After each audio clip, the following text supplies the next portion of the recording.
Ooh, wow. Hello, everybody. And I'm not really excited, but welcome to episode 17 of Watch What Now, the podcast that discuss the good, the very bad, and everything else in between. And at times, it is my lovely co host journey into the horror genre. And speaking of co hosts, I am Eric from Hey Internet Eric here, and with me is my wonderful co host and someone I consider a good friend. She's an AVN Hall of Famer, former radio show host, and she just found out that sometimes dogs and hardware stores don't mix. Oh Miss God. Melissa Hill. Melissa, aside from that and the subject at hand that we're going to be discussing, how are you today? I'm doing fine. It's funny that you mention that because I still have the smell of poop in my nose. For those of you who are wondering what the heck Eric's talking about, so I a couple days ago I was at the hardware store and I had one of my dogs with me, one of the dogs that I'm watching with me, and she decided to crap like all down an aisle, and I didn't even know until at the very end. Like I saw her squat and take the last two squirts, and I was like, "Oh Gee. my god!" And I ran out whatever door I saw first, and it happened to be, I don't know, it happened to be like the employee entrance or something like that. And so I run outside. I got the dog with me, and I'm taking her to the grass, and I was like, "Well, you're the one that wanted to shit. Why aren't you shitting now?" And then like the manager or somebody from the hardware store comes out and he's like, so yeah, hey, did you want us to clean that up? And I said, well, I said, no, I'm going to clean it up. I'm just looking for a place to put her right now Hmm. because my friend was in the hardware store still, and so I didn't know what to do. So I put the dog in the back seat of the car and I leave the door open, but she's secure because I don't have the keys to the car, so I can't turn on the AC or anything. So I leave her in the back seat of the car, secure her to the seatbelt, and leave the door open so Hmm. she has air and stuff. And and all I have as a napkin is like we had literally just had lunch, so I had the other half of my sandwich wrapped up in a napkin. So I take the sandwich out of the napkin, and and I roll the sandwich up into a bag and put it at the bottom so that the dog won't attempt to eat it or something. Uh And the guy sees me running in with the napkin and he says, "Oh, you're going to need a lot more than that."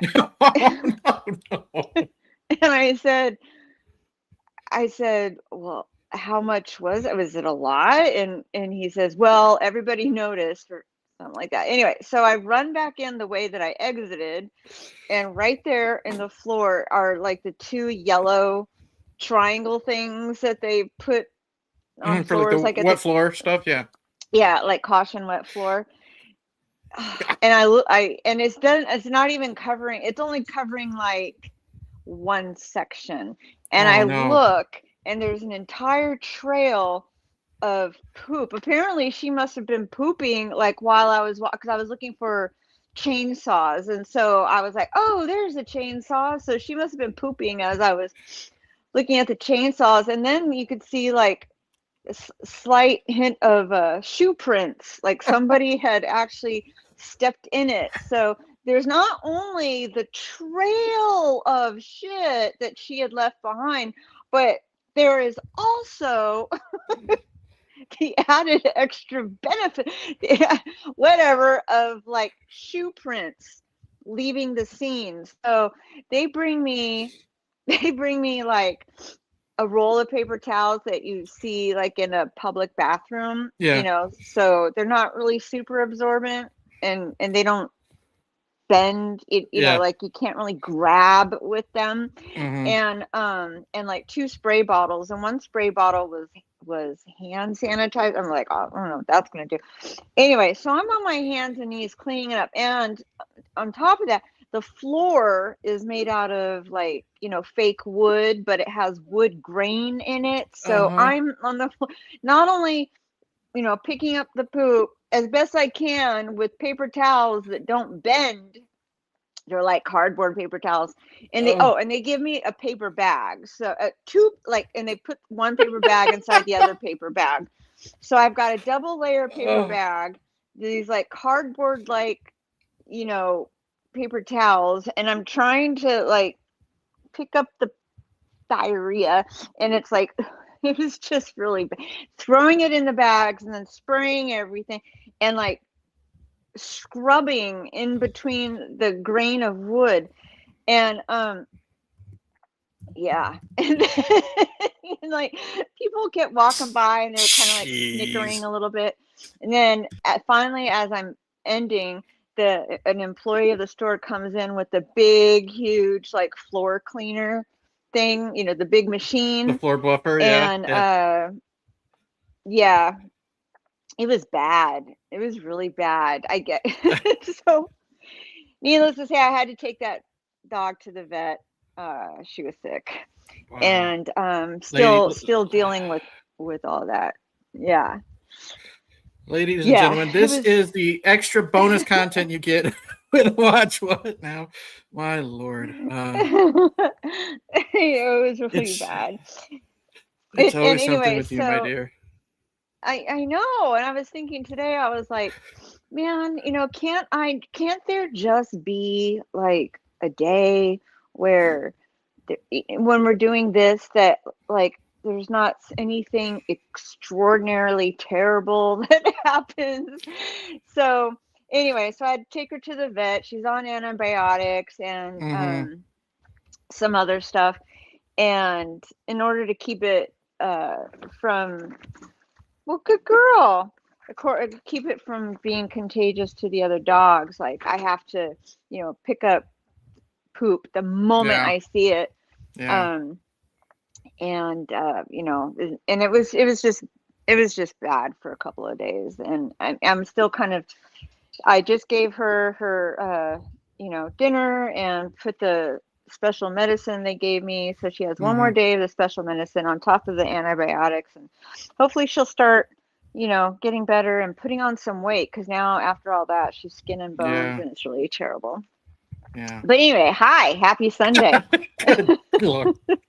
After all that, we're gonna move to something good. I want to give a shout out. They're in the chat. Melissa, you know why I sent you the screenshot is to Pat Master OST. They're in our chat quite often, and they were in our chat but not commenting a couple episodes ago, because the reason why I'm saying this is they publicly put it on their page that they got injured a few weeks ago, and they sent us I sent it to you, but they sent us a very nice comment that while they were dealing with the pain and the misery, they were still able to get through it by watching us and being entertained and having fun. So I just wanted to let Pap know that he is appreciated by us. We appreciate that comment, and we hope you get better soon. I just to put a little bit of a humor spin on that, Mm. like I found it interesting that the movie we were discussing kind of relates to the injury. A little bit, A yeah, little bit. a little bit, So I'm glad that helped you feel better, yeah, Pap, yeah. and speedy recovery to you. Yeah, we do. We appreciate you, Pap, and anytime we've only been doing this for 17 episodes, but we do appreciate the people that do come back every couple weeks, comment, and just actually tell us that they enjoy the show. So thank you to that, Pap, and we do hope you get well. And I do want to give a shout out to Daniel. The first time I've seen you here, all the way from Ireland. Ireland. So thank you for joining us. Melissa, we're gonna get to AI Says What. And Okay. this week's AI Says What is actually perfect for tonight's subject, because AI Says What is now going to discuss what we said in episode 3. And if you remember what episode 3 was, that was The Room. Oh boy. The Tommy Wiseau classic that we had Neil on with us. So here we go. It's a short one, but it does say, this video features hosts Eric and Melissa Hill. Again, it makes it sound like we are married, even though we do argue sometimes like a married couple. From the podcast Watch What Now, as they discuss the 2000 film The Room, written, produced, and directed by the notoriously mysterious Tommy Wiseau. Yeah, joined by special guest Neil Preston. God bless you, Neil, for joining that train wreck. The trio breaks down why this film is widely considered one of the worst movies ever made.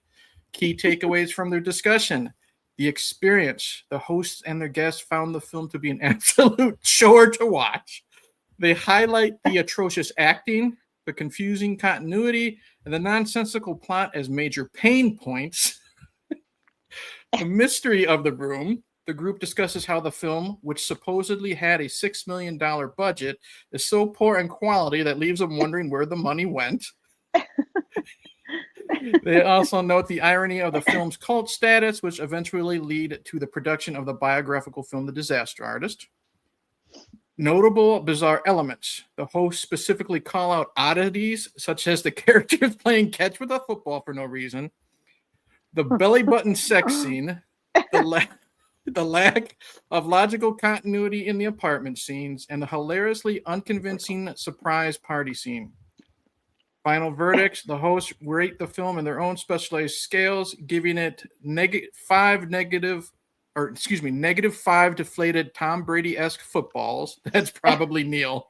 And Melissa giving it -3 penetrated belly buttons. So that is the AI says what of the room, and it is perfect that that is for today's subject because Melissa. I think. Go ahead. I was going to say because Melissa, today we are discussing from 1985 Hard Rock Zombies. Melissa, why are we discussing Hard Rock Zombies from 1985? Because it was my choice. Influenced once again by my friend Shelley, who I don't know why I keep choosing his submissions, but I don't know, because they're just terrible. And I think that actually fits very well with the not the parameters, but the what our show is all about, which is watch what now, and like what the fuck did I just watch? Yeah, I didn't even know this existed, and it was usually when me and Melissa text, it's usually during the afternoon or on Friday nights, and I got a text. I don't know what day it was, but it was during the morning as I was getting ready for work, and which is very rare. So I wanted to make sure, I saw a notification, make sure she's okay. And I'm like, oh, great. It's an Instagram reel. This is going to be either really funny or really fucking stupid. And it was just clips of Hard Rock Zombies. And I'm just like, well, we're going to put it on the list. And I was hoping you'd push it farther back to the back, but you know what? You wanted to rip off the Band-Aid, and wow, at least we're getting this one out of the ways. God, I put up an. I don't know where to start. I don't either. I put up an Instagram reel, and I already showed my cards right before we went live that this is the worst thing I've ever watched for the podcast. And I told you that too. That includes The Room, because at least The Room I could laugh at it. I didn't laugh at this movie at all, but this movie. I did you? Okay. All right. Yeah. This will be perfect. All right. Let's do this. Got a little tear right there. Yeah. All right. I laughed. Go ahead. Okay. Well, the movie starts out, and we just have two random guys driving down the highway. We have the stereotypical hot blonde, showing some leg, got the thumb out. She's going to hitchhike. The hitchhikers pick him up. And first off, let's let everybody know. Well, I got a question for you before this, Melissa. How many attempts did it take you to finish this, and how long do you think it took you? Because it took me, counting the time you and Neil turned it off, after 14 minutes, it took me like 3 tries and probably about 5 hours. Well, I was a little bit more in a time crunch. So here's how I watched it. So, we did the little sneak peek the other day when my friend Neil was still in town, because when I told him the name of it, he's like, oh yeah, let's watch that. No. And I kept asking him, are you sure? And he's like, yeah, let's go, baby. So I turn it on, and of course, he goes right to rock and roll tour mind. Yeah. And so I think like within the first 14 minutes, you see the hitchhiker, you see the band perform, you see the groupies in the club. Mm-hmm. And so he was all with it right up, through that, where he was like, okay, we're done. is when I guess right around the same time you did, when there was like we'll get into this, but we'll just say the 14-minute mark, when there was like Mm-hmm. just weird activity, dancing in the street, so to speak, with midgets and skateboards and journey. It looked like, as I said, he and I both agreed, it looked like a bad Journey video. You can't read my chicken scratches, but when we get to that, I wrote down wannabe Journey music video. Yeah, it was like the guy wearing the blonde guy wearing the tight white pants, a little bit, high-waisted. There you go. With the blue t-shirt, and it was, the cutouts in the back. Mm-hmm. Straight out of a Journey video. It was awful. Okay.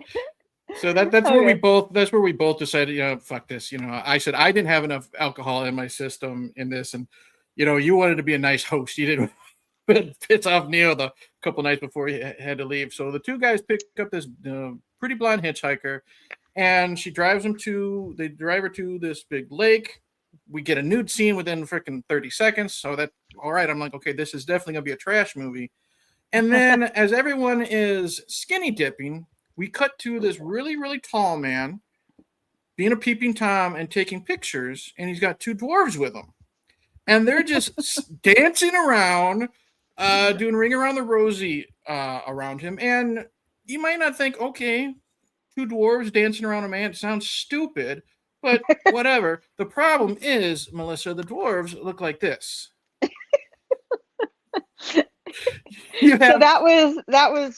So Robbie, right? Was that Robbie is the one with the eye patch? I didn't even know their names. I called the guy with the eye patch. I called him Patches, and I called the deformed one Meatball. I didn't know their names. Okay. His name is Bucky. Because I started watching the movie with closed caption on because it tells you who says what, and so that's how I pick up the names, because this was kind of a larger cast than it is actually. Yeah, than the other movies that we watched. So there's a lot of names to keep track of, because the band, the townspeople, the city council members, and the family. So that was a lot of names to keep track of. Good Lord. Yeah, so I said, woman hitchhiking gets picked up by two dudes in a convertible. Yep. Mm-hmm. And they stop in a lake to go skinny dipping. She drowns them both. And then I wrote, strange thing is that blood is seen in the drowning bubbles, but they're being drowned. Why is there blood? They didn't make any shark fins or anything in the background. We don't know if there's piranhas or crocodiles. No, she literally, as the Tweedledee and Tweedledum are watching this happen, she is literally grabbing the guys by their head, holding them underwater, and then the water just turns red and it bubbles like a jacuzzi. And then she grabs the other guy who isn't paying attention. You know what I mean? You got a really hot blonde naked in the lake, and you're not paying attention to her. He's literally looking in the other direction. And then she grabs him, drowns him, and then we cut to, this is the part where we were really pissed off when we were texting back and forth. They drag the bodies out, and we got the two dwarves and the one guy taking pictures, and the lady cuts off one of the guy's hands. They're already dead. She puts it to her face and she sings the Beatles song, I wanna hold your hand. And I'm just, come on. I was just like, they're setting the tone for a really dumb movie, but then there's really setting the tone. Right. Neil was actually impressed that the guy holding the camera said Nikon, and he was like, "Oh my God, you never see that in a movie where they actually show the brand of camera. Like it's usually there's a lot of product placement in here. I think this was made without getting permission, type of thing. I think they said whatever they had, they used. Danielle asks, or I'm sorry, Daniel asks, who does the soundtrack to Hard Rock Zombies? I didn't get their name because I was on a time crunch, so I didn't watch the credits. But my guess is if the band that's in the movie is a real band, then they did.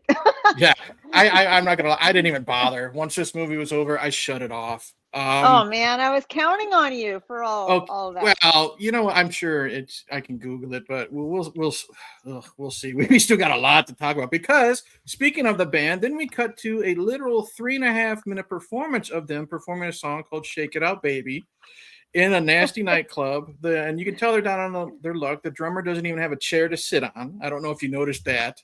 Well, he was standing up there. I would say it was a tight fit on that little stage. So maybe he didn't have room for a. Well, no. The thing is, the drummers never get to be seen. So unless he has like another platform, like on top of the platform to raise up the drummer, then I guess it was budget. Who knows? Yeah. I think that's gonna be your reasoning throughout this entire live stream is gonna be it's budget. We cut to the guys afterwards. They're in the locker room, and their manager wants to get pictures taken so we can tell people how great of a band you are, and income all the underage groupies because we know they're underage because the manager literally says, where can we sign those? Sign your signature on the underage tits and stuff like that. Underage nubile tits, isn't that what you said? Something like that. And it's just they don't want to go through with it, but then they do, and then it's really dark and dingy and gross. But then we cut to I didn't pay attention to the names, but I did find out his name later was Jesse. I was calling him porn stats for half the movie.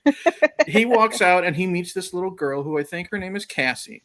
And she warns them not to do the next concert they have in a couple of days in the next town.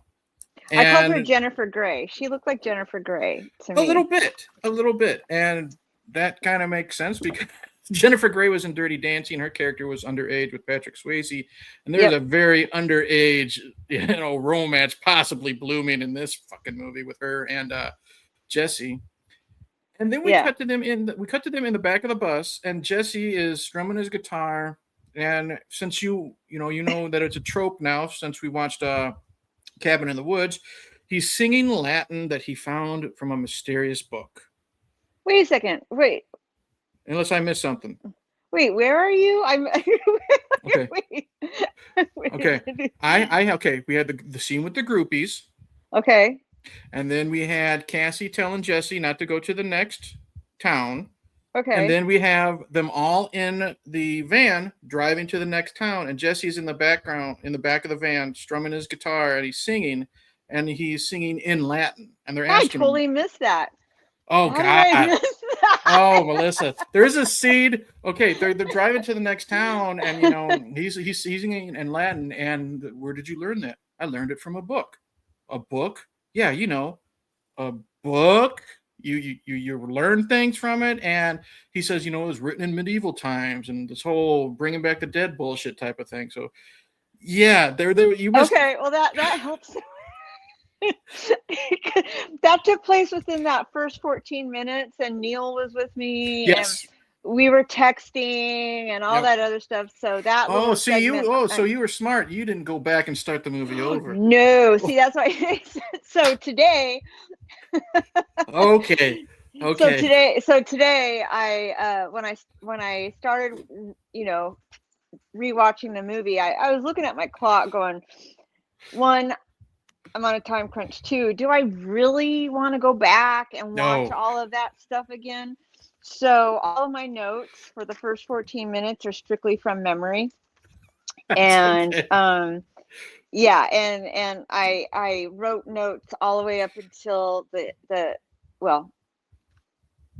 up to 14 minutes. Okay. Well, the next note and then I picked up at the 14 minutes today and finished. Okay. Oh my God. That makes so much more sense, because later in the movie the whole Latin thing comes back and I'm like, what the fuck? Where'd this come from? Like, Okay. why all of a sudden is he singing in Latin? Like, what? Okay. Did you remember that they ended up picking up the hitchhiker? The band Yes, picks up the I hitch. Okay. remember. I remember Okay. that part. All right. Yeah. They pick up the hitchhiker, and she takes them to her home so they don't have to be in a scuzzy motel. Right. And they are introduced to the guy with the eye patch, and he does this whole, hey, I want to introduce you. Shake your hand to introduce. He pops off the fake hand, and they No, do he this says, whole. Can I give you a hand?" That's right, because he's gonna help him with the bags. Right. They're taking their equipment out of the van, and little Robbie eye patch guy comes up and says, "Hey, can I give you a hand?" And they're like, "Sure." And I'm thinking, like, this guy's going to be able to help a lot. No offense, but I mean, he's little, and He's very little, and this is heavy band equipment. You know what I mean? right, How's he gonna get that shit up the stairs? You know what I mean? I right. And don't I think was that's gonna thinking, happen. right. So Chuck goes, "Sure," and I was like, "That's kind of rude, Yeah, Chuck." And anyway, so Robbie hands them the hand that we and assume is the previously cut off hand from the other two guys. they're Yeah. throwing it back and forth like it's hot potato. And then what'd you say his name was? Robbie. He's doing his laugh, and then we cut to I didn't know who this guy was, so I called him the Chicken Man because he's just this big, giant, burly, bald guy, and we just see him cutting the head off a chicken, and Uh-huh. blood splatters in his face, but it isn't just a little bit of blood that you might think would happen when that happens. It's like someone had a super soaker and sprayed him in the face with it. Right. And And, well, I think it's because it says Eva, who is. I the mean, I was a hitchhiker, little yeah. no. Was it no Eva? Eva is mom. So Oh, we okay. we hear we hear howling, and one of the band members says, what is that?" Mm-hmm. And the hitchhiker, whose name I never really got, believe it or not, the hitchhiker says, "Oh, that's just my mom practicing her primal screams," or something like that. Something Mm-hmm. like that. Primal scream therapy. And they're like, "Oh, okay." And then the head gets chopped off. Anyway, but so we find out that the mom's slash grandma, her name is Eva, Mm-hmm. which doesn't mean anything right now, but later it will. It will, and they don't hide the fact that she's a fucking werewolf. When Right. we first see her through the window, she's on the stairs in full bad. It looks like Shaggy Dog, werewolf mask. So we already know this is going to involve zombies, but we're going to throw a werewolf character in there. And this is still before me, and Neil turn this off. We're still kind of going with it, and I'm just like, okay, this is definitely going to be at least a good conversation. We cut to the dwarf with the eye patch and the hitchhiker putting hands in jars. So she's got a collection of jars with hands in it on the shelf in some room in the Mm-hmm. house. And then we're 14 minutes in, and it is the wannabe Journey music video that we have already discussed. And look, they were even sticking their heads through those little things in the back so they can look like they're different people. I literally wrote down it's just a wannabe Journey music video. There's skateboards, beer, groupies, and more. And It's go ahead. It well, I was gonna, it didn't really seem like groupies. It was like they took, the camera, whatever, and they're filming all this stuff as, they're crossing a bridge and jumping around and doing kicks in the air, and there's just a bunch of random people you're that right. look You're like probably right. yeah, that look like they're probably the residents of whatever town that they're filming this in. And to me, it looked like the town of Pacoima. Now, if you live in California, especially Southern California, you might be familiar with Pacoima. And anyway, and so that's what it looked like. Yeah, it was just weird. So to me, this is when I was like, I feel like this movie was made as a promotional tool for this band. Like, if this Yeah, band is real, then that was my thinking. yeah, you're probably right. The director probably just found people walking down the streets, be like, "Hey, can we put you in this movie? We need it to make it look like people are interested in this band." And it was cheesy, but not in a fun way. And the problem is, which happens at least 2 more times in this fucking movie, they play the entire song. You know what I mean? It's 3 or 4 minutes of them having this type of montage and stuff like that. And I'm not going to hit the fast forward button because I know I'll probably miss something, but I'm so close to doing that. And that's where you and me and Neil said, fuck this. We turned it off. Right. So our first viewing. Right. And so after I resumed where I had left off today, I noticed, okay, so we see the young groupie girl that we had, the Jennifer Grey looking character, the young groupie girl named Cassie from earlier hiding in the bushes. Jesse, the singer, sees her and he's yelling out, "Hey, little girl." And you're just like, that's wrong. And he chases her through, around the block or whatever. And coincidentally, Cassie's dad just happens to be walking down the street and turns the corner. And like basically scolds her and tells her to, get out of here. Okay. And then what happens, Eric? And then what I got is, I don't know why, but the band is arrested. They're arrested because I guess, we find out later that the town is basically footloose. They don't want any rock and roll or anything like that because it's the devil's music. The problem is when they're thrown in jail, it looks like a horse's stall or something, or some kind of Cannibal of a musical is what I thought. Cannibal the musical. I said it looks like a chicken coop. I said for no reason, the band gets detained by CHP and held in a chicken coop. They ask no questions, then begin rehearsing without instruments inside said cell. And then, I think they're using like a golf club or something as a They're microphone. using something random that they found on the ground. Right, which is weird because it's like the cell is filled with like hay. Yes. And the bars open up to the outside. So and that's what I'm going to go to next because they need bail money and a bag with a very specific amount. I think it was like $38.07 or something like that is thrown in by $37.06. 37. I knew you would write it down. And it's thrown in by Cassie. And it's Jesus. It's this scene here where he is trying to, like, our last episode, we thought it was bad when Emilio Estevez was, flirting with the hitchhiker, in Maximum Overdrive. This is where, what's his name? Jesse looks at her and he says, "You're neat." And then literally does a blows her a kiss type of bullshit as dad takes her away. That, again, she's probably 14. He's probably 30. You know what I mean? And it's just... he has hair on his chest. And... yeah, he's definitely 30 years old. But again, you can see, I wish I could find, like, I was able to find a picture of them inside. I'm going to call it, like you call it, a chicken coop. And it definitely has to be seen to believe. Pap hasn't seen it. Daniel, you are seemingly enjoying our discussion. I don't know over where you're at if they have Tubi, but it is on Tubi for free. So if you, for some reason, want to watch it, go for it. And then comes the next.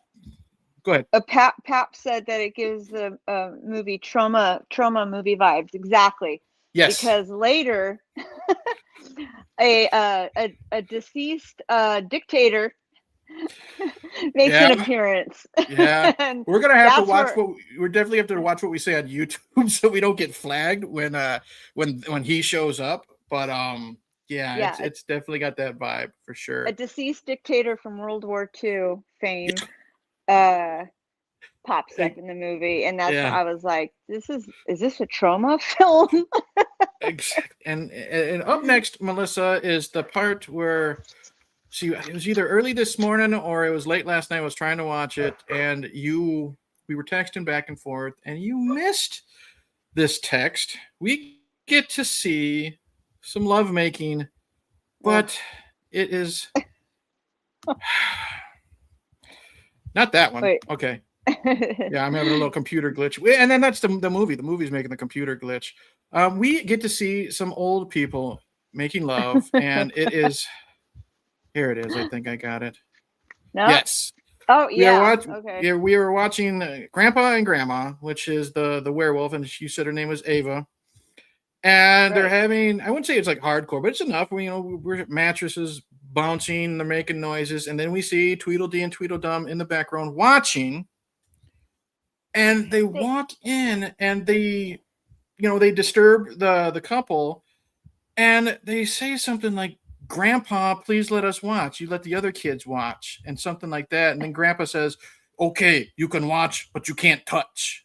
well, he said, well, first off, Eva makes a comment that her spouse, being 95 years old, is Yes. still, um, surprisingly, it's great that he's still, still got it going on Yep. bedwise for a Yep. 95-year-old. And then these two goofballs, literally, as far as I saw them, they literally just sort of like popped up out of the screen. Yeah. like they were just kind of already there and then just kind of like came into the screen.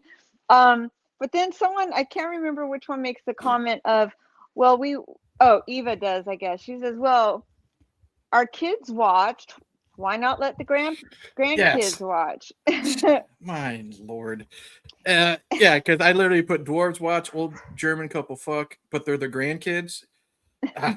And the thing is, this movie, as much as we're trashing it, this movie is like an hour and 45 minutes long. Yeah, it was All this longer than we've I expected. all that we've discussed so far is within like the first 20 minutes, basically. And I'm not lying. Um,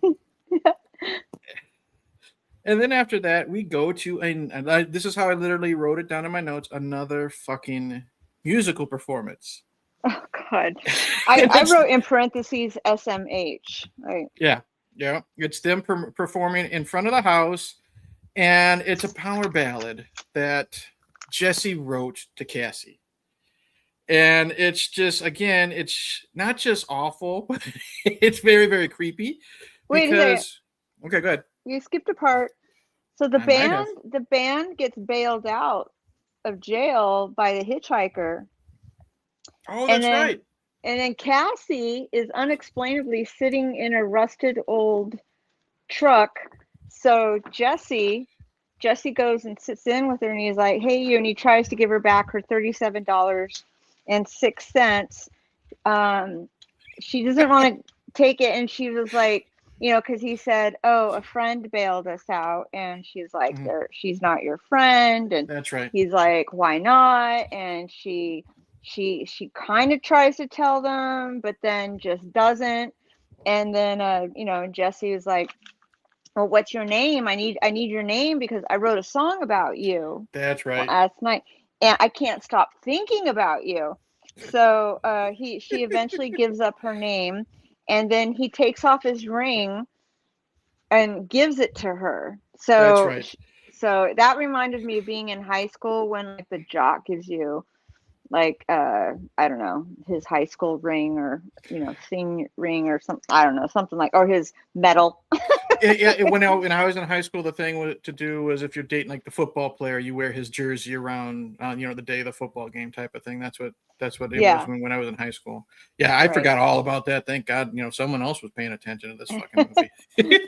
So now we see the band at the Mhm. creepy old house, and they're outdoor on the steps, and I don't know if they're rehearsing or performing or whatever, and they're kind of shit talking behind, as they're setting up. A couple of the bands are shit talking the type of people that they've been encountering so Mhm. far, not only at the house but in town. And I'm not really sure if the family members are picking up on it or not. It seems like they are, but unless they're on a hot mic, I really couldn't see how they would be hearing them. But anyway, so they start rehearsing, and Mhm. then little Patches, Robbie, little Patches is up above, Uh and he huh. starts fiddling with their cables, Mhm.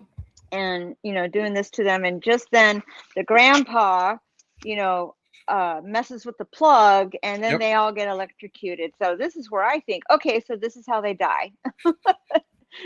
Nope.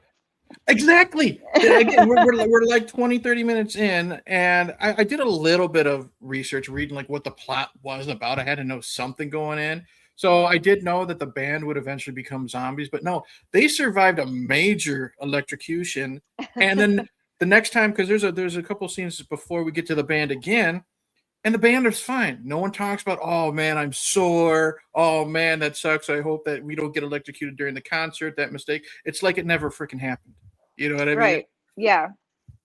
And So, yeah, and then that's when we also find out that the guy that's been hiding in the trees and the bushes taking pictures mhm, is actually known by the family, and his name is Christian, okay, because the hitchhiker tells Christian that they need to update their out of date um equipment. electricity in their Yeah. house. Yeah. Oh, excuse me. And then yeah, so now I have, oh, so the performance that they're supposed to be doing in this town, which like they're really excited about, is supposed to be like a guy from a record company is going to be Yeah. attending. So that's why this band is like so hot to perform. And so the concert gets canceled. Hmm. So while the band is at this house doing their rehearsal or whatever they are doing, their band manager goes to the city council meeting to plead their case in order to them to be able to play their show, because they're expecting this guy from out of town to come watch them. Yeah. I have that And down, so, and that's what I meant. It was like right out of Footloose. You know what I mean? They don't want oh any yeah, rock and roll, in the right. town because it's evil and this and that. I want to say And, thanks to Pap. He says y'all make me want to watch or revisit all the movies discussed. Well, Pep, if you can sit through Hard Rock Zombies, God bless you. I don't know your your movie taste, but you know what? Like I said to Daniel, it is free on Tubi, and I'm sure it's free in other places. It might even be on YouTube if you want. But thank you for that. he says, I'm going to buy a DVD copy and Laserdisc copy and VHS copy. Good for you. Oh, Daniel, you know what? I'm not going to judge. I'd never judge a person how they spend their money. But I like Laserdisc. My dad had a huge selection of Laserdiscs. I mean, they were pretty awesome. What I didn't like about Laserdiscs at the beginning is that you have to flip them over Oh, did you? halfway halfway through the movie. Yeah, we never Yeah. had one of those. And then they, created the fancy Laserdisc player where you didn't have to flip it over. Yeah, that was the one bummer about Laserdisc. But yeah, my dad had a huge, I guess they went the way of the Betamax. They just Mm-hmm. went bye-bye. Yep. But they were really good. Anyway, so wouldn't you know, so the band manager is at the city council meeting, and it's like a time taker upper. Like It is. Oh my God, they're this they're scene was what, 10 debating. minutes Yeah, at they're least? debating and arguing over, is it a session or is it a meeting? And then they have to vote on it, and they keep going to, point of order and all this other stuff. And I'm just like, oh my God, get to the point. And then the guy says, oh, I forgot what I was going to talk. I'm summarizing, paraphrasing. I forgot what I was going to talk about. But then finally we get we get to it, and they're here to talk about whatever it is, 6969. And everybody giggles, Yeah, everybody giggles like they're in classroom, and these are like a bunch of old town folk people. Yeah. Anyway, And and so you forgot to say that one of the reasons why this takes so long is one of the people behind the desk, speaking the words, also has a stuttering problem. okay, yeah. So, so we have that for just added, because Yeah, I guess it was funny. Yeah. yeah, added time taking upping. I don't know. Yeah. All rock and roll has been banned because something like because it's the music of gypsies. Yep. And I didn't write it down because I figured Eric did. And basically music leads to fornication. Yep. We've all heard it before in Mm-hmm. other movies. And they are all ordered to go back home and return with all of their rock and roll albums, because now it's not only banned to play in real live performances, but they get into the nitty-gritty details of the verbiage of the said bill or whatever it Mm-hmm. is, where it says it's also been banned from the radio, and so on and so forth. You can't even So own it. so now they have to contact the radio stations and tell them they're no longer allowed to play rock and roll. And everyone has to come back. And the funny thing is, like, you don't really see albums, but you see like tape, like Yeah. cassette tape flying around, and people are dancing and rejoicing over the fact that they're burning their music. Yeah. Okay, go ahead. Next, Okay. your turn. Yeah, I couldn't. That was one of those scenes where I had a hard time just paying attention because it was just going on for so darn long. Right. And the next thing I have is Jesse is playing guitar in his room. Yes. And it's Jesse and the tarantula. And there's a tarantula crawling across the floor, and he squishes it, and he's playing the same. It's the song in Latin. I want to say that he's playing, and then suddenly the tarantula's crawling again. He smushes it, continues playing the song. He smushes that thing like 5 fucking times, and he's kind of putting 2 and 2 together, and then that's it. Now we cut. Well, I interpreted this scene that he was just playing rock music. Like, I didn't hear him singing. Maybe I just didn't get it because I missed out on that whole scene in the van. But I just heard him playing, music on his bass, Mm-hmm. very quietly, and so I interpreted it as, oh, that's why rock music isn't allowed, because it makes the dead people, come back Mm-hmm. and take revenge. That's how I interpreted this movie, is that the family didn't want the town people playing rock and roll music because all the people that they've killed, all the people that this family has killed would then come back to life. Mm-hmm. And take revenge. Maybe I'm wrong. No, That's how you might be it. right too, because we also see a scene of all the hands that are in the jars. They're starting to move. You know what I mean? Like Fang from the Adams Family. That's what I was thinking of. So you are right there. And then the next scene I have written down is the shower scene. The shower scene that is ripped directly from Psycho. Johnny's here. Hey, John, welcome. The hitchhiker is having a shower, and I believe it's the drummer that just, they've just met and haven't said 2 words with each other. He's like, oh, she won't mind if I get naked in the shower with her. We just met. Super creepy. Exactly. Yeah. So they are making out, and I don't know where she got the knife, because she is butt-ass naked, but she pulls out a knife and starts stabbing him to death. And the director is literally ripping off everything from Psycho. I don't know if you've ever seen Psycho, Melissa. Yeah. Okay. Yeah, you got the hand on the tile, and they have a clear, like, curtain, shower curtain. The dude falls out of the bathtub. He literally falls, grabs the shower curtain, pulls it down. He's slumped over the tub, just like how Janet Leigh was slumped over. Mm-hmm. And I'm just like, oh, geez. And if you think that's bad, we have one more. We have one more member that needs to get killed. And I didn't show a picture of her yet, but he is attacked by werewolf grandma with a switchblade. Now, the weird thing I thought about werewolf grandma is I thought werewolves only came out at, a certain time of the month, or, a certain time. Yeah, a certain time of the day. Well, werewolf grandma just seems to have the ability to just, whenever she wants to become a werewolf, she can, by leaning forward and picking her head back up, and suddenly she's a werewolf. and I will say this: I think this movie is inventive in this one way, as many horror movies as I have seen in in over 40 years of my life, I have never once seen a werewolf chase a man with a switchblade Yeah. through the room. And I don't know, again, if these were really just musicians that were hired to promote their album, I don't fucking know. But this guy was definitely not an actor, because as he's running away from werewolf grandma, when he's saying, get away, no, it's literally get away, no, that emphasis.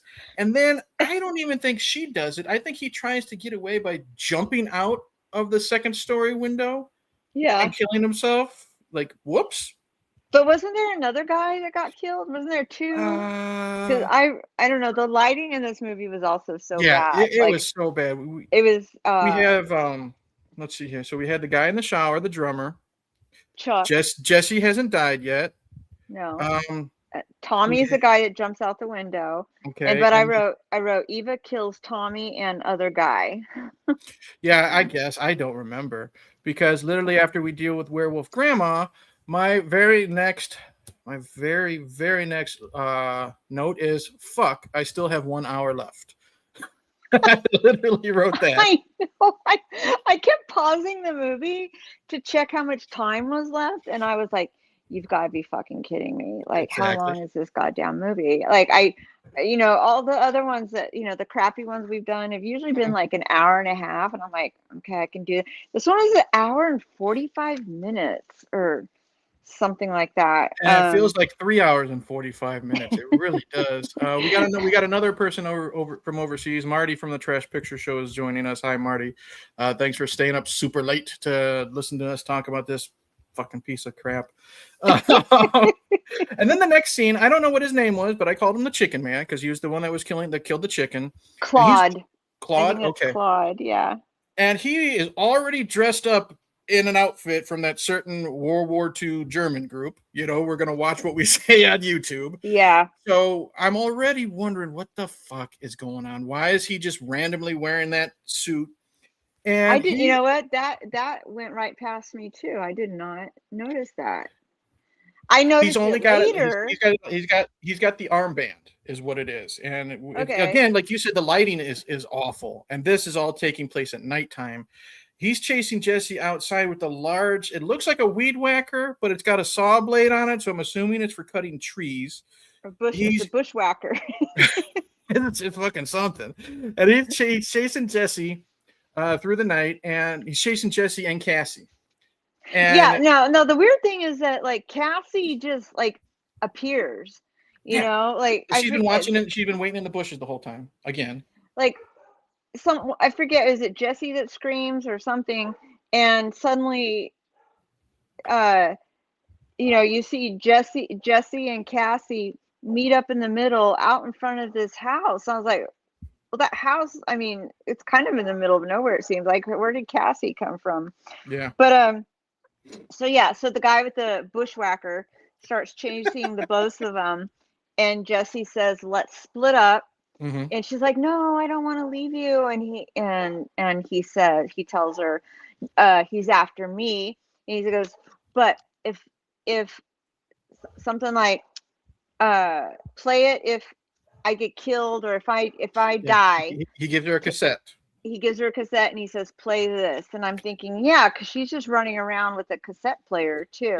Like, yeah, this is 1985, and she's in like Podunk, wherever, where it's like a population of 6 type of thing, and they just happen to have this. Right. Yeah, and then gives her Jesse and Cassie running, gives her cassette tape, like you said. If something should happen to me, play this. And then Jesse is killed. Bushwhacker Man, I guess, or what did you say his name was? Claude. I said he's killed by a weed whacker wielding Claude. Yeah, but Claude throws rocks at Jesse, and Jesse's arms are impaled, and he looks like he's crucified in a tree. I must have been taking a note at that point. That's okay. That's okay. I stopped pausing the movie because it was. I was like, I don't have enough time to like keep pausing and writing. So, and then I had all the dogs. Yeah. So everybody's dead now except for the one guy that went to the. Except for the manager. Manager, yes. Right. And now we cut to the dinner scene. Oh God. Jeez. I mean, You want to take the dinner scene, Melissa? I didn't understand what the heck was going on. I was like, isn't this the guy whose friends all just died? Like, Mm-hmm. so basically, I think this is kind of around where I stopped taking thorough notes because again, it was Yeah, taking too long. of course. But so Grandpa basically was like, well, to the manager, well, since you don't have a job anymore because your band is dead, Mm-hmm. I'd like to hire you Yeah. because you're organized and something else. I forget what he says. And and then like this red light that's on the table, Mm-hmm. I don't know how big it is because they show a close up of the light. It's sort of like the Batman light, or when danger is happening, to call a Mm-hmm. superhero to Yeah. go fight whatever, or talk to Mayor Gordon or something. So this red light that's like the shape of a box that's sitting on the table starts flashing, and Grandpa completely changes everything about him. And he's like, it's happened after 40 years, it's finally happened. And at some point he Just out of Scooby Doo. yeah, he rips his face off to reveal that this whole time it's been that infamous dictator from World War II. Yeah. Yeah. And so The problem is to Bob, me, like he looked a lot like more like Mo Howard from the Three Stooges than you know who, in my right, opinion. right. And then Bob, or whatever his name is, the manager, said, was like, you're alive? And then he says, well, of course I am. Do you think I'm so stupid that I actually shot myself in a hole or something like that? Yeah. Something like that.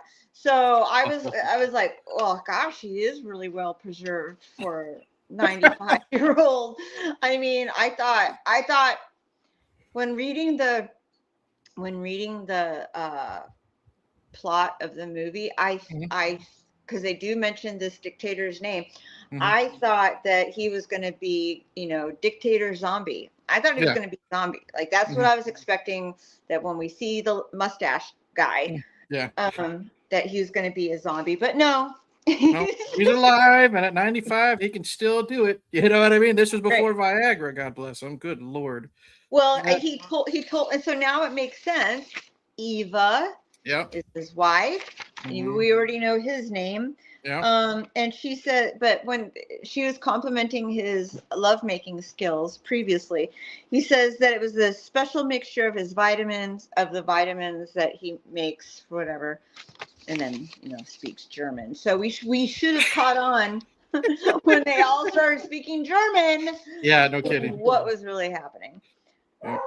Okay. And then what I got is Cassie now plays the cassette, and Yeah. So that brings the band back to life.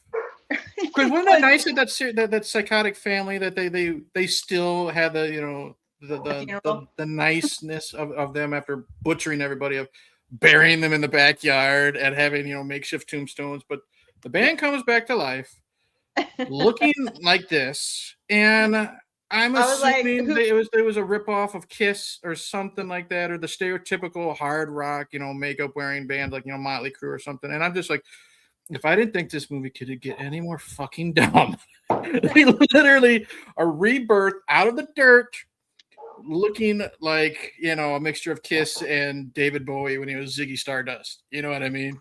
yeah, it was pretty crazy. I was like, very impressive how I've never seen zombies come out with full makeup before. Yeah. And pretty and awesome wardrobe. Okay, so Ron was his name, Okay. not Bob. Yeah, so the zombie band, which okay, that's Panda barking. I'm so sorry. No, you're fine. So the zombie band goes after everyone that killed them, but they do it in rhythm. Yes, I had this. We'll just call him Mustache. The dictator. Mustache, when he's talking to the Lisa, he also takes the manager. He takes them down in like a basement, and we have to say this because he's made his own Yeah. gas chamber, and we'll leave it at that because that does come into effect. So we have to mention that. But Yeah, I as you forgot about say, that. the band comes back to life in another fucking montage, and they are getting revenge on everybody that has killed them, and they look like that, but they're walking like robots. You know what I mean? Like they're marching like this. Yeah. So I wrote they kill I don't remember Claude. Okay, they kill Claude, but he's stabbed in the throat. I Hmm. think I put werewolf Granny possibly strangled because she's sitting in her wheelchair and she's grabbed by the throat, and then within 2 seconds, she's slumped over. And that's what we have here. The photographer and the hitchhiker, they're drowned, like in a puddle of water. And then the two little Tweedledee and Tweedledum, they're just kind of headbutted together. Someone gets behind them and just kind of smacks their headbutt or their heads together. And this is what the real weird thing was. Mustache, he's the only one left, and he's the one that's in charge. So you'd expect all the band members to get together to kill him. I don't know how he dies because it looks like they literally, again, like the dwarves were doing earlier, they're doing Ring Around the Rosie with him. They're just walking around him in a circle, and then that's the end of the scene. I don't know if they ever explained how he was killed. And then I literally wrote after that, there's still fucking 40 minutes left of this movie. Right, that's what I also was like, what the fuck? They're dead now, or they're dead. They've come back. All they have left to do is play the show, right? Yeah. isn't that the plot of the movie? Yeah. It's so awful. And like I said, I still don't know how Mustache was killed. And explain to me why, because yeah, they literally, the band gets in a van and just drives away. The zombie band. The zombie band gets in the van and drives And away. drives away. And the townsfolk are going to the house. Do you know why? Because I'm not going to lie, whenever the townsfolk were on screen, I wasn't paying attention. I couldn't care. I know they were talking to some dude with a very long wizard beard that kept dying on them. He was explaining. Because he was explaining that the farm, that family, is full of ghouls.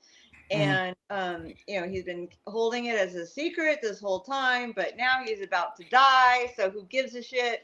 And not only is he about to die, because he's old, but he dies right there after he gives it up. So everyone else who's still alive at the city council meeting was like, well, we got to go to the farm and check it out, see what he's talking about. Okay. Of course.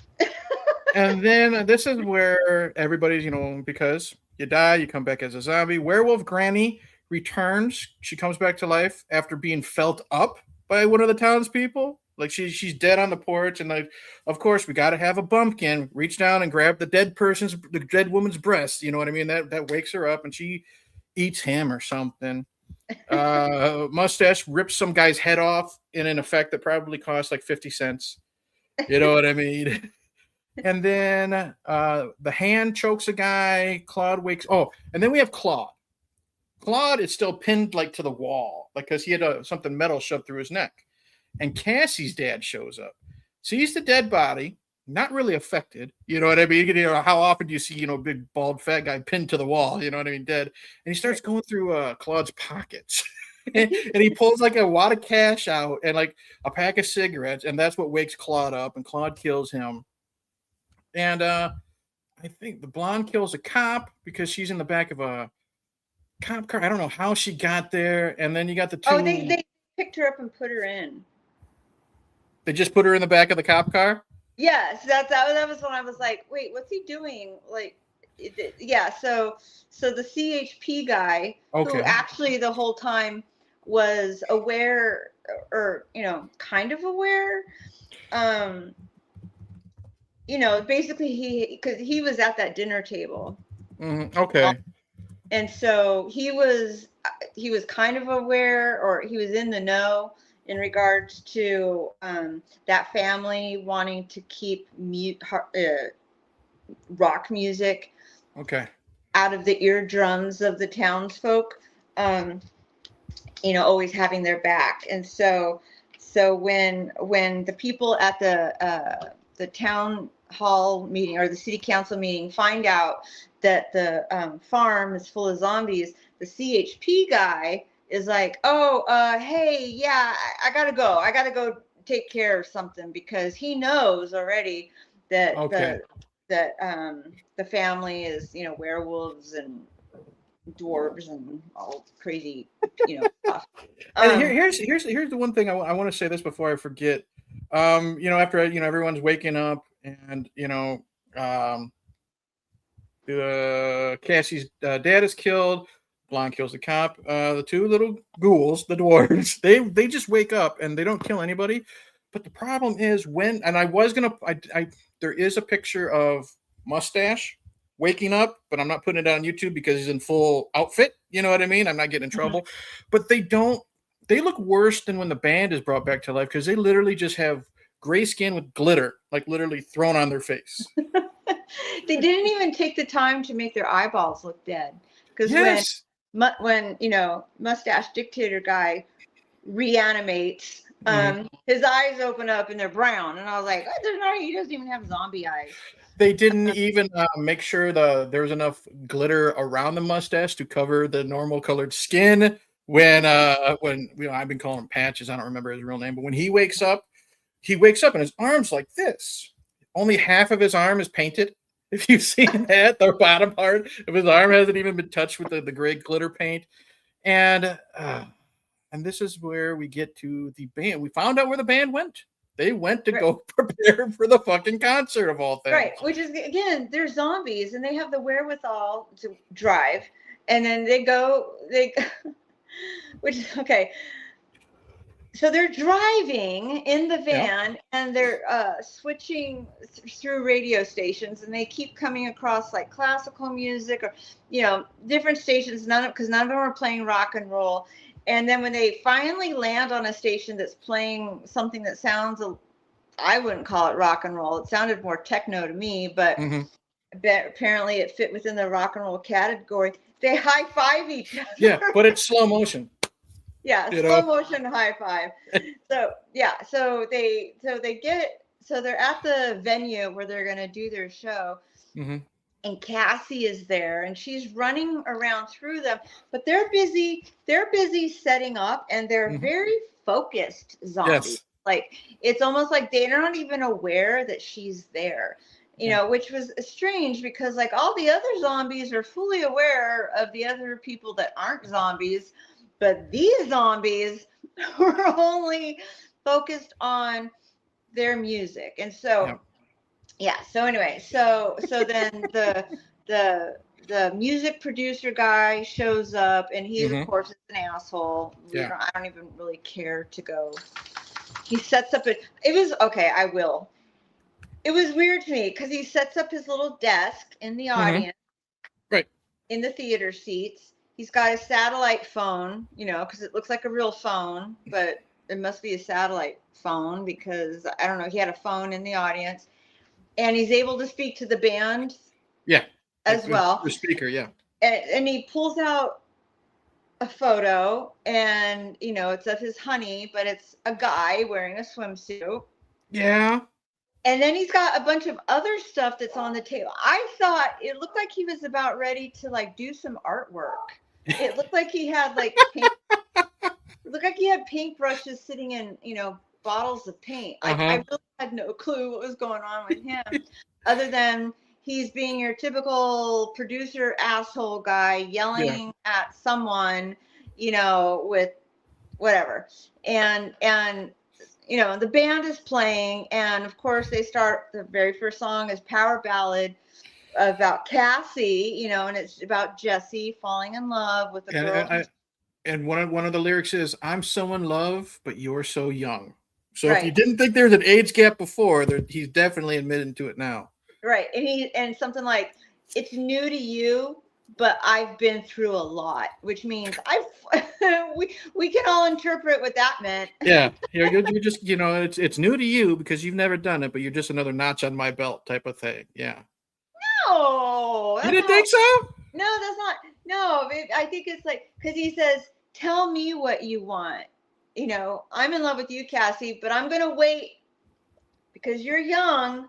So you let me know I don't when it's know. okay that we can go because it's new to you, but I've been through a lot, meaning I've already been with hundreds and thousands of women. that's how Maybe. I Okay. that's how I interpret it. Oh, and I had a note. I'm Yes, sorry. please. No, go ahead. Going all the way back to the beginning. Oh no. I made a note about how it was refreshing that it was a woman that was doing all the killing. That was, of course, before the whole movie progressed, and Yeah. it's everybody else doing killing too. But at the very beginning, I was like, oh, it's refreshing to see a horror film where the woman is doing all the killing. Mm-hmm. Anyway, okay.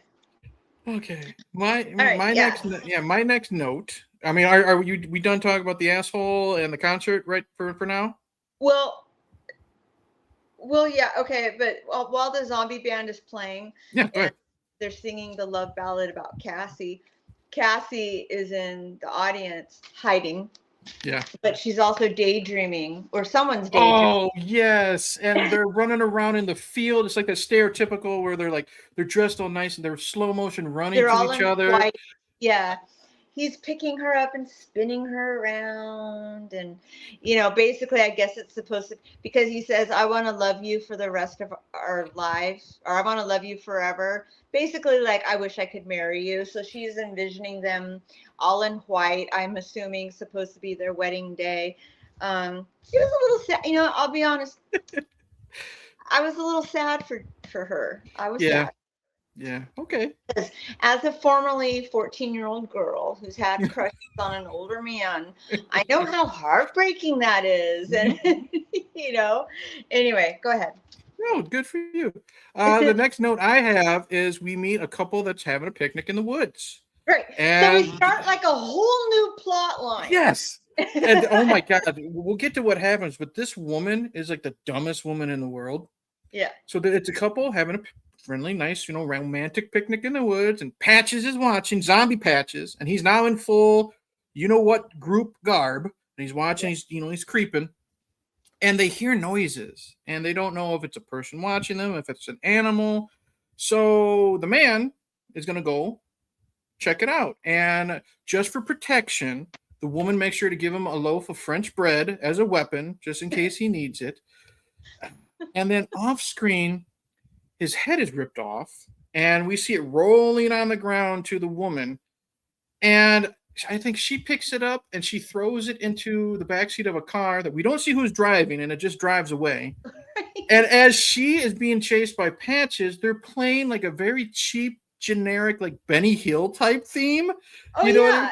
Yeah, kind of like that's okay. This is when I started laughing. Or actually, when Claude, the bald guy, when he got impaled through the neck with like some huge nail. When he dislodges himself from the wall, the sound effect it made was like I didn't hear that.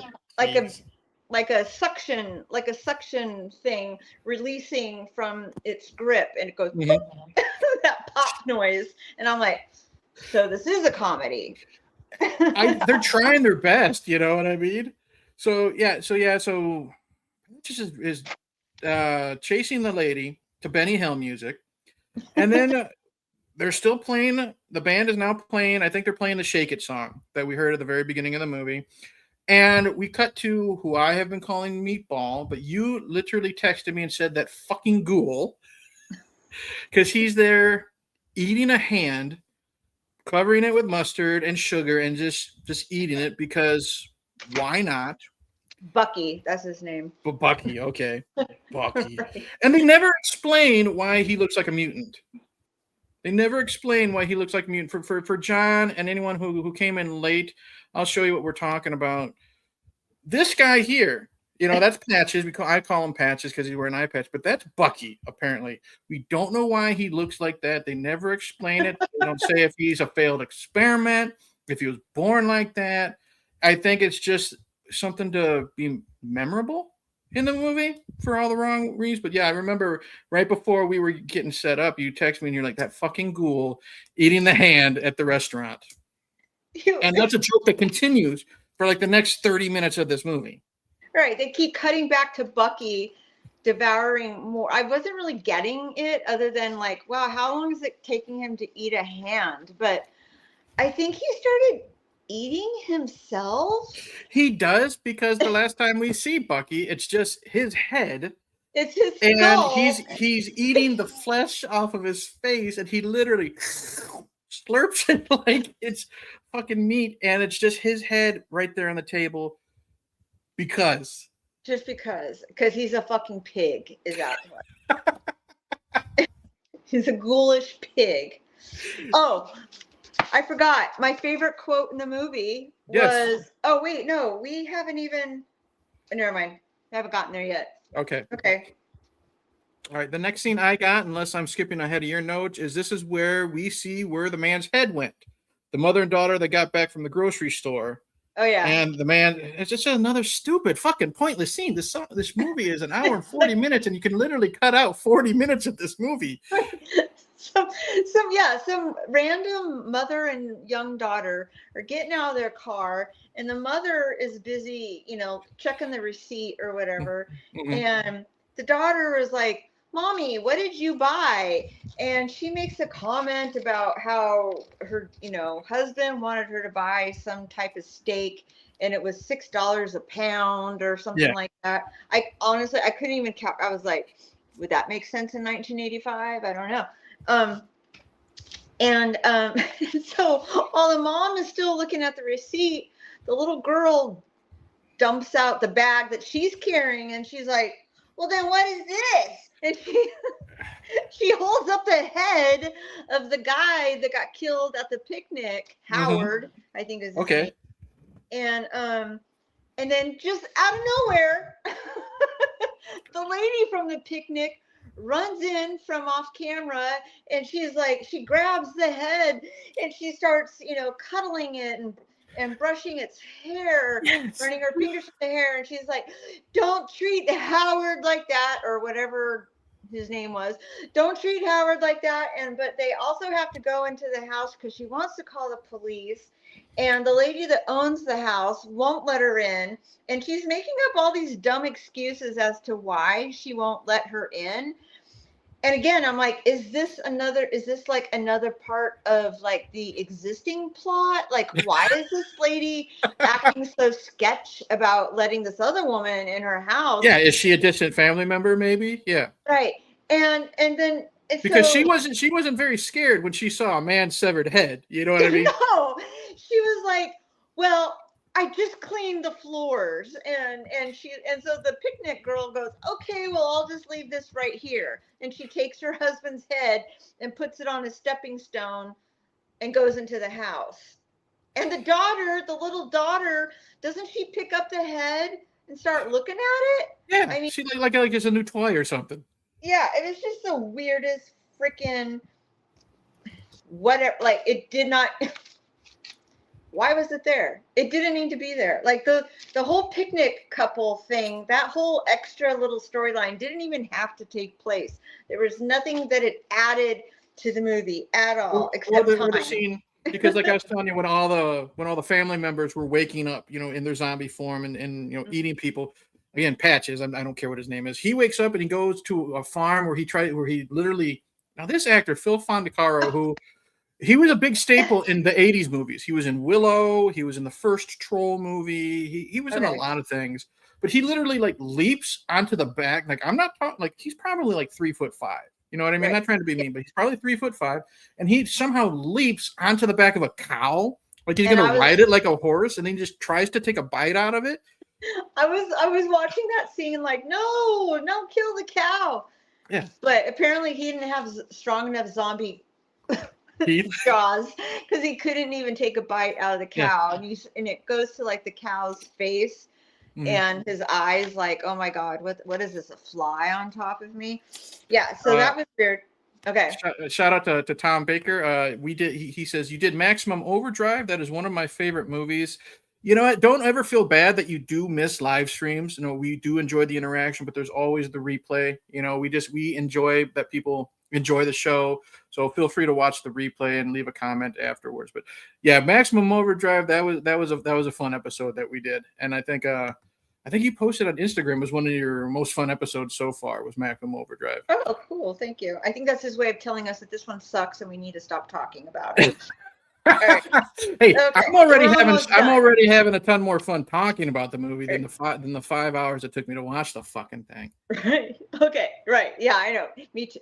So So this was kind of a funny part. Okay. Yeah. Okay. So Paget goes on a killing spree, and then they go back to the townsfolk that are in a meeting, and they're going through, which was funny because they actually use the words Walking Dead. What are we going to do about these Walking Dead? They do, yep. And is basically what he says. And so Guy with glasses starts like reading stuff, and and they're like, they listen to him. He's smart because he has the glasses on, basically. Right. Yeah, and he's like, well, they eat your face, and we're like, yeah, we already know about that part. Turn the page, get to the next part. And something about that these particular zombies don't like heads, and right. and because something about it signifies intelligence, and right. because zombies don't have the amount of intelligence, right. they just rather toss the heads out, like whatever. So they come up with the bright idea that, well, how are we going to escape these zombies? Well, of course, let's use our heads. And you would think that it means let's use our brain and really come up with something smart and intelligent to escape the zombies. But no, what they decide to do is take giant-sized images of heads of celebrities. So they've got Marilyn Monroe, Elvis Presley, like all these Jimi Hendrix. All these iconic Hollywood or music people who are dead. and it also reminded me of like a Benny Hill skit, they're running around with these giant pictures of giant heads. I don't even know what, big heads, and they go into the street and they're bobbing and weaving, thinking that they're going to escape the zombies. And at first it looks like it's working, right?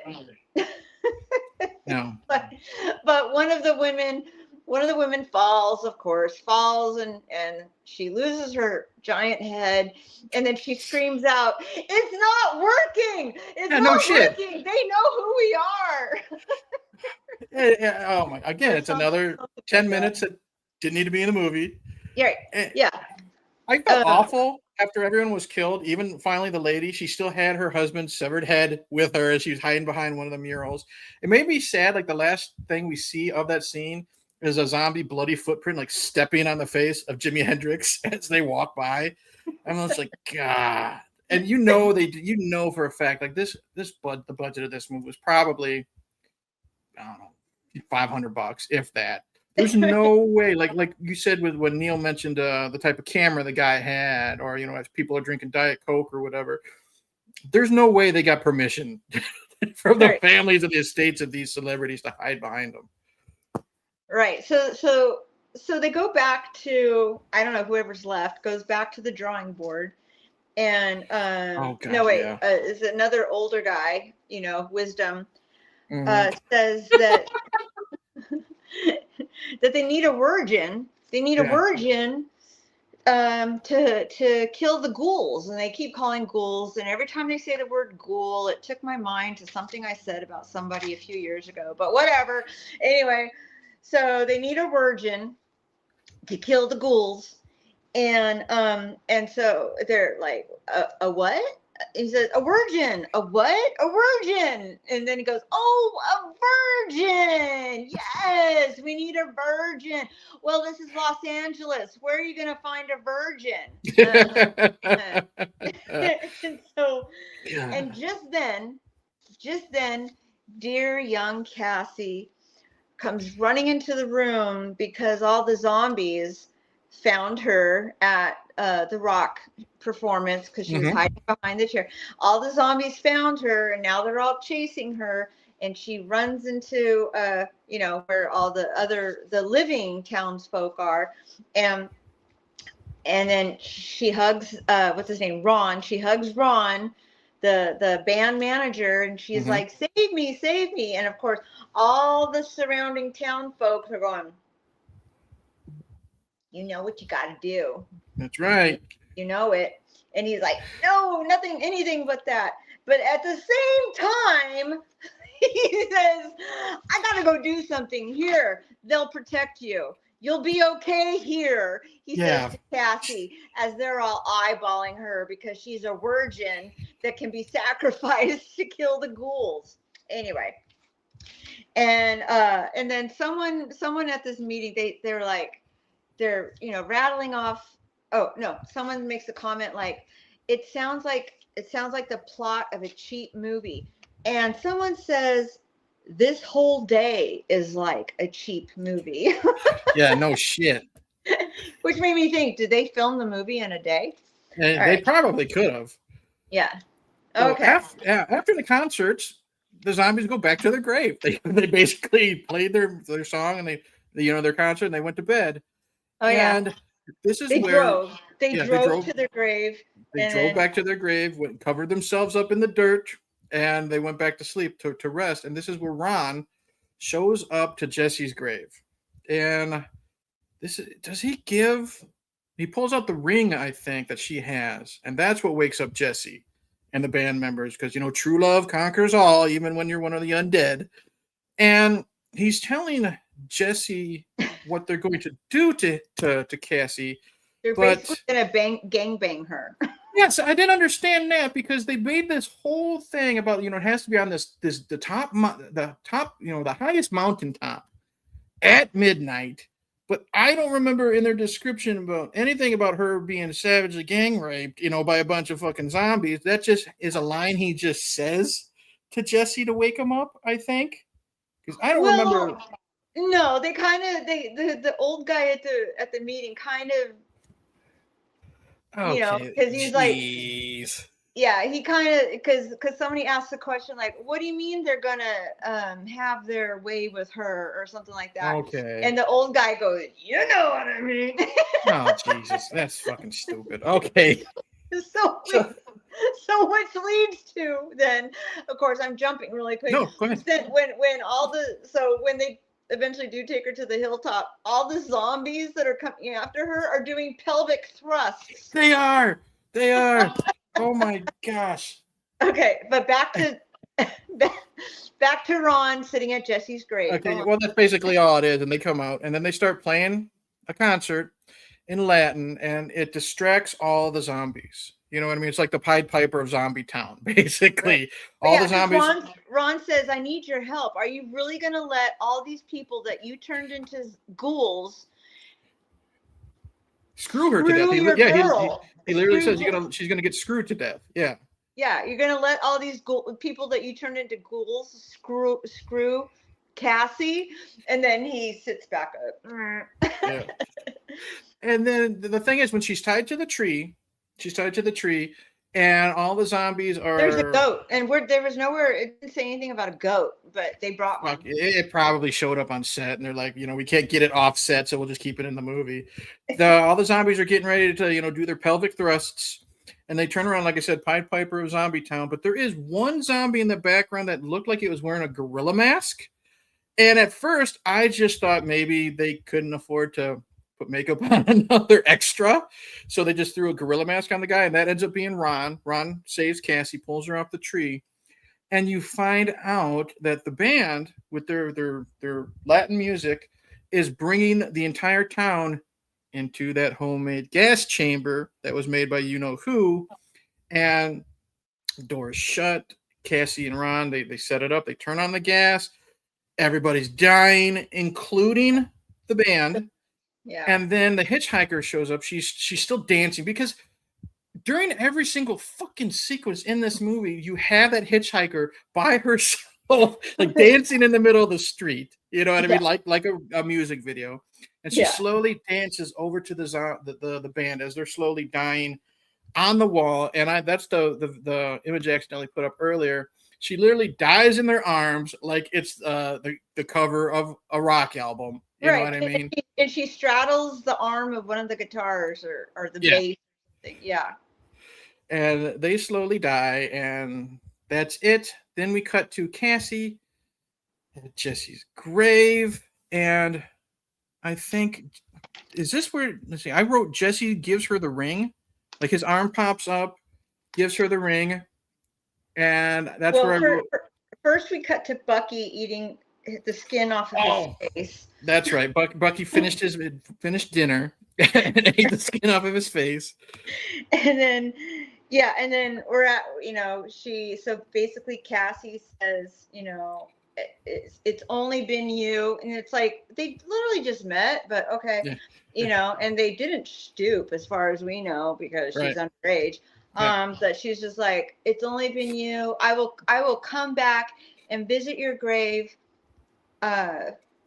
every year forever or something. And then Jesse's hand pops up out of the dirt. He's holding the ring, and then she puts her finger through the ring, and I cried. Did you? I cried. Okay. I was like, that's really sad, because going back again to like, who knows? Like, it could have been true love. It could have been, and like, to think that, your first major love crush as a teenager not only die, he dies, he gets killed, and then he kind of saves your life, but then also kills himself a second time. He dies the second time when he basically kind of kills himself by putting himself in the gas chamber. But the other thing that really pissed me off is like, why does the dancing hitchhike girl gotta straddle him all the time? That's what brought back memories for me as like a ninth grader who had like this major crush on a football player. Like, he actually gave me the code to his locker. He gave me all of his medals. But he never kissed me, because I was like, it didn't make sense. I had braces. In fact, my dad didn't let me wear makeup. I had the asymmetrical haircut, and he was like a varsity football player. And we were supposed to go to the winter ball together. And at the very last minute, he canceled. He told me he had to go work on the roof of his aunt's house. And so, my teammates from my cross country team wrestled me up another date so that I wouldn't have to go home and tell my mom that she was right, because she told me that this guy Mike was she called him a dildo. He's a dildo. I don't like him, and I don't, basically she disapproved of the fact that she probably saw through him the whole time, like, because I was always like, oh no, he's not coming over. He has to work on his aunt's house or something like that. So she probably saw through him the whole time, just never really gave me the details. And anyway, and so there he was at the winter ball with a girl who was more his own age and blonde, and really pretty. And there I was with my brownish red hair, my asymmetrical hairstyle, and my braces. And so watching this movie, and the thing was like Cassie and Jesse kind of brought back some of those memories. Wow. and the heartbreak I felt seeing this other woman flaunting herself in front of the guy that I thought was my boyfriend. Okay. Anyway, there you go. That's cool. That's why I like having you on the show. It's a definite different perspective sometimes that you can pull from different parts of your life, because I literally see now I hate saying this because you had this nice little story and there was emotion to the end, and I literally just wrote Jesse gives her the ring and I give Shelley the finger for making us watch. But no, thank you for sharing that. And that's it. Yes, finally. Oh, that is God. Hard Rock Zombies. Melissa, do you want to give your score, and could you find a favorite scene for Hard Rock Zombies? Now, let me say this: our lowest score right now, obviously, is The Room with a -10. But in its defense, we also had Neil on, so we had a third score. So the lowest score total, adding me and you together, is Leprechaun with a 3. So Okay. what is your score, your personal score for Hard Rock Zombies? I'm gonna actually give it a 1. Oh wow, okay.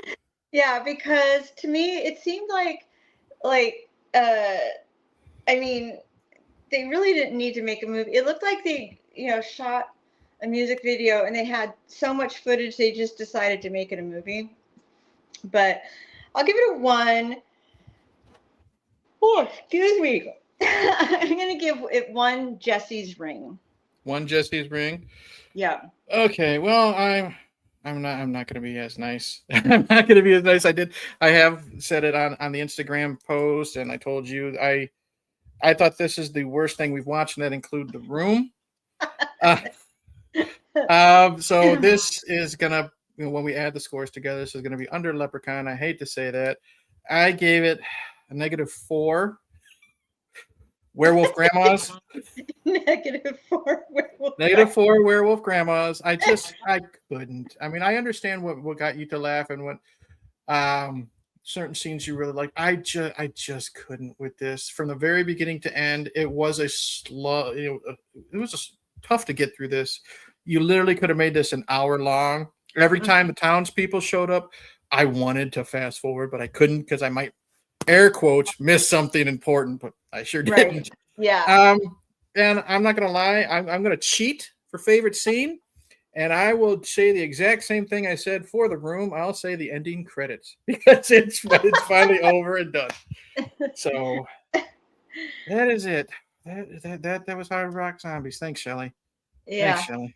Yeah, and he's actually, as we speak, sending me another reel through Instagram. Oh God. I'm not gonna look. I'm gonna stop looking at his reels. Okay. I love him to death. You know what I mean? But okay, that is episode 17 for Hard Rock Zombies. Yep. Thank you to everybody that is still in the chat. Everyone who has been here from the beginning. Episode 20 is coming up, Melissa, and we thought it would be a fun idea to help or to have anyone listening, watching, help choose what we're going to do for episode 20. Now, I did make a video explaining how you can choose a movie. You just go to the Watch What Now Facebook page, go to the Coming Soon folder, pick a film that's in it. We will throw it in a drawing. I guess we're deciding. I was looking through our old texts, and the cutoff date for a choice will be in 2 weeks, episode 18. So, like an hour before we go live, I'm cutting it off. You know what I mean? To make it fair. And I think we decided, because looking through your text, you decided we will both write down. We have 9 choices so far. Okay. Some are good. Some are things Shelley suggested. And some are things that are so cheesy it's fun. So you got a really good mixed bag. I will say that. Okay. And there's also one that is not horror, but it was one you suggested for the podcast when we first started this. So it is a very big mixed bag. So you have until episode 18 to send in your requests. And I think we decided that we're going to write down everything that is sent in. Each of us is going to put those into a hat. Uh-huh. And I don't know if we decided that we each pull one out of the hat and that'll be the choice, or if we're doing an elimination round and the last one standing is the choice on our side. Yeah, I don't remember. We'll figure that out as we get there. I do remember saying we were gonna, because we have to prove to the folks that, we're really, so we write them down Hmm. on camera, I guess, and Hmm. show what we're writing down in Okay. the hat. You know what? We'll make it super easy. What we're gonna do is you have until episode 18 to get in your picks. You can either comment on the Watch What Now Facebook page folder. You can comment on this video anywhere on the Instagram.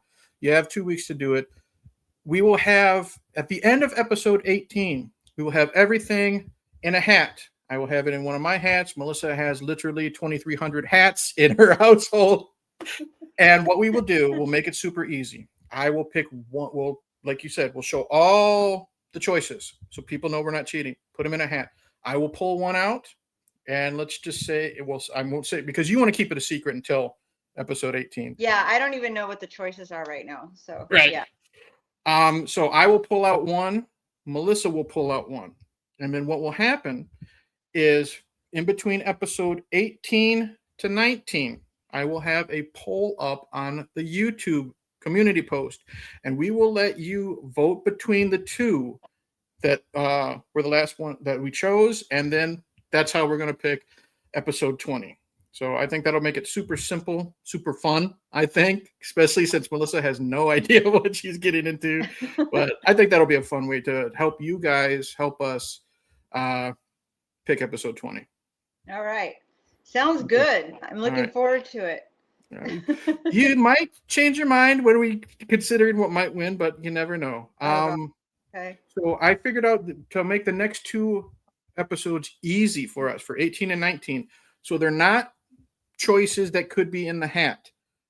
We've also said that we do play favoritism on this on this podcast because we do appreciate everybody who shows up frequently and enjoys our content. We always said if you give us a 5-star review on Apple Podcasts and write in why, like a legit review, not just like good stuff. You know what I mean? We want to know why what we're doing good. Or if you give us a 5-star recommendation on Facebook, we will allow you to pick something from the coming soon folder and we will push it forward.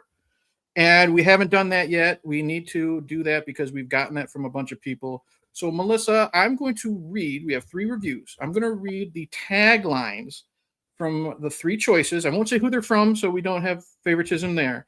And you're going to decide which one, air quotes, sounds good enough or interesting enough for us to do for episode 18. And then we'll also do that for 19 as well. Does that sound okay?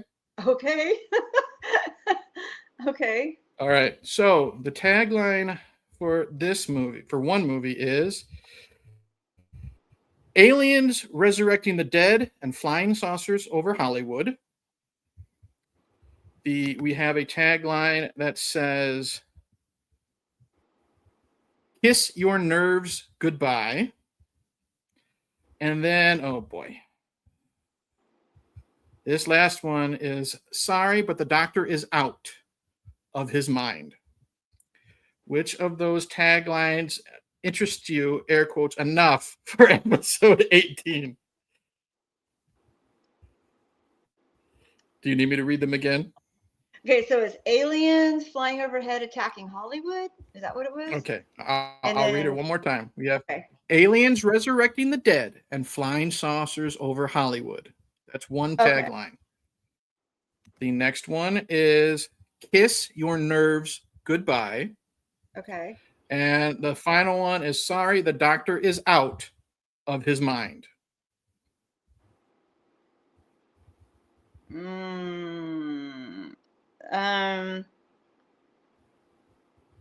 Well, we kind of just did a zombie-ish one. So as much as I would like to do aliens resurrecting the dead, Okay.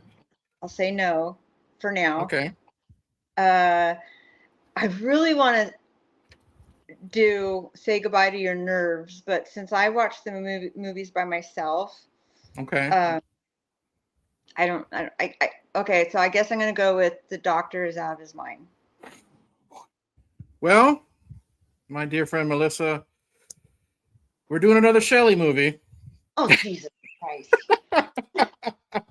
And this is the one that was a text message sent to me. This is a request from our friend Gina overseas. God bless her. She's here usually all the time.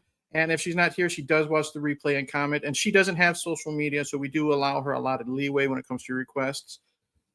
Melissa, episode 18 is Dr. Giggles.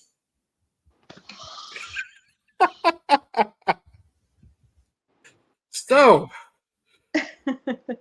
Godspeed, my dear friend Melissa Hill. But we will see you in 2 weeks. Hopefully, Melissa has not canceled her participation in this podcast. But I will say this: I had, as much as I trash this fucking movie. Barb's here. Hey, Barb. Another super fan. We would say Barb from Fear of the Talking Heads. As much as I hated this fucking movie, I had a lot of fun talking with you about it, and I think that is if Hard Rock Zombies has a purpose, it's to shit talk it with a friend. So it was a lot of fun.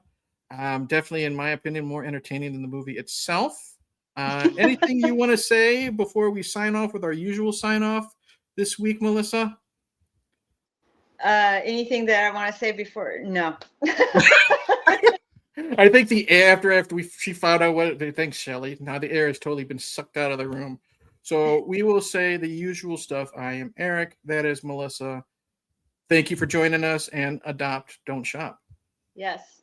Or rescue. Yeah, rescue or foster. Which, yes. Sorry, I'll be honest. Fostering is not as easy as one would think. Yeah. But I think my friend Neil was here, and he was,